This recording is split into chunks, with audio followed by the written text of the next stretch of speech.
right, Mr. Henry. Good morning. Sir, would you introduce yourself? Tell us your name and your DOC number. Name is David Henry, 81516. All right, Mr. Henry. My name is Cheryl Renazza. Seated to my left is Mr. Roche, and to my right is Mr. Freeman.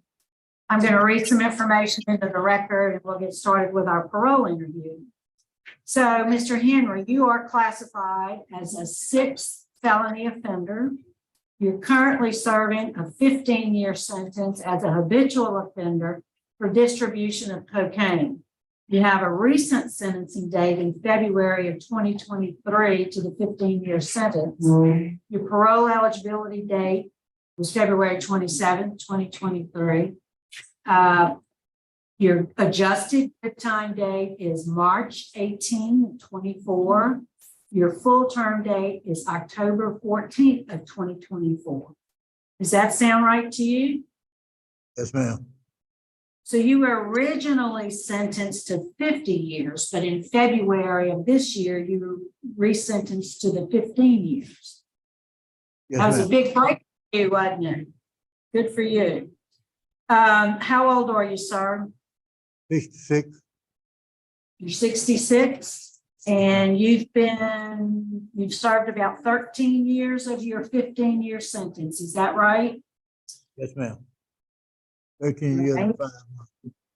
As I look at your criminal history, as I mentioned, you're a 6th offender, 6 felony convictions. Your priors are simple burglary dating back to 1987, attempted simple burglary, illegal possession of a firearm, illegal use of a weapon, another attempted simple burglary, and now this one for distribution of cocaine. Since you've been in jail for 13 years, what have you done to address, I'm assuming all these were drug-related crimes, is that right? Yes, ma'am. What have you done to address your drug problem? I tried to get off to the program, but I couldn't get off to a loss of program because of the large amount of time that I had at this time. But I managed to get myself over into the pre-release and man to man. Them the only 2 programs that I was able to get into. But I also want battle off for some more classes. Like what? Tell me. Living in balance and inside out dad. Yeah, your record says you have 8 children. I'm assuming they are grown. You got any grandkids? Yes, ma'am.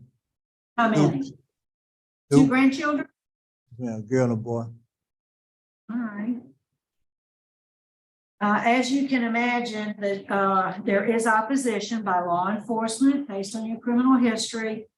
There's also opposition from the DA's office. They say that you got a significant reduction in your sentence from 50 to 15 years, and they do not believe you should get out earlier than that. You just need to know that. Are you currently enrolled in anger management? Yes, ma'am. Yes, ma'am.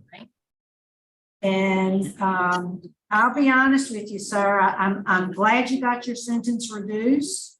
And I understand what you said about having too much time to be given the program opportunities. But without a substance abuse, completion of a substance abuse program, I'm kind of agreeing with the DA's office. I'm not willing to let you out before the 15 years. What do you say to that?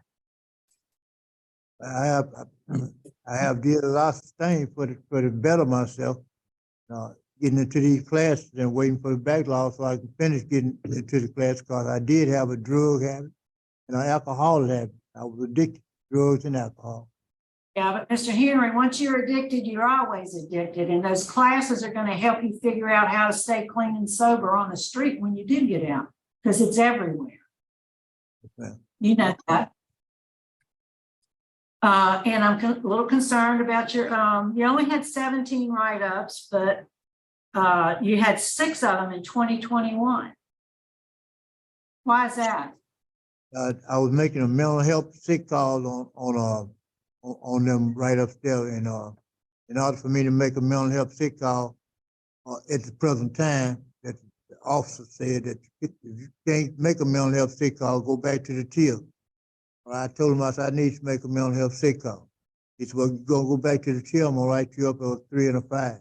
So that's why all them write-ups are 3 and a 5.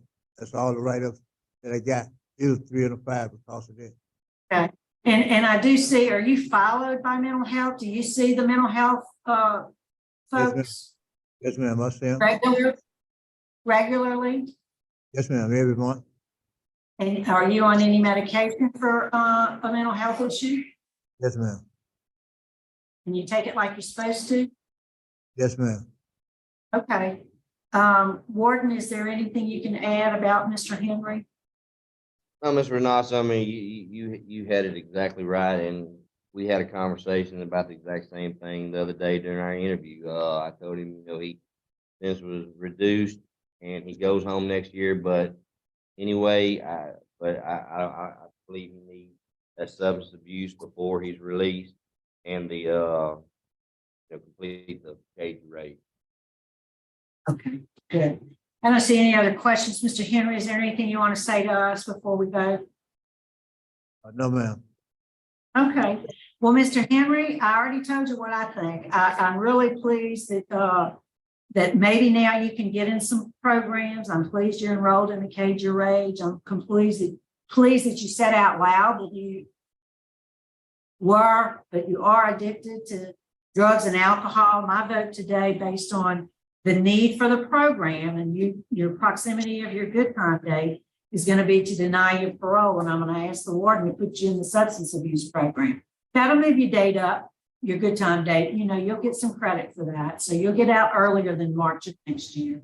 I wish you well, sir.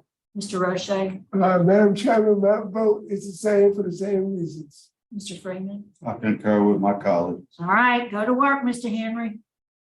Thank you. So we're gonna Good luck.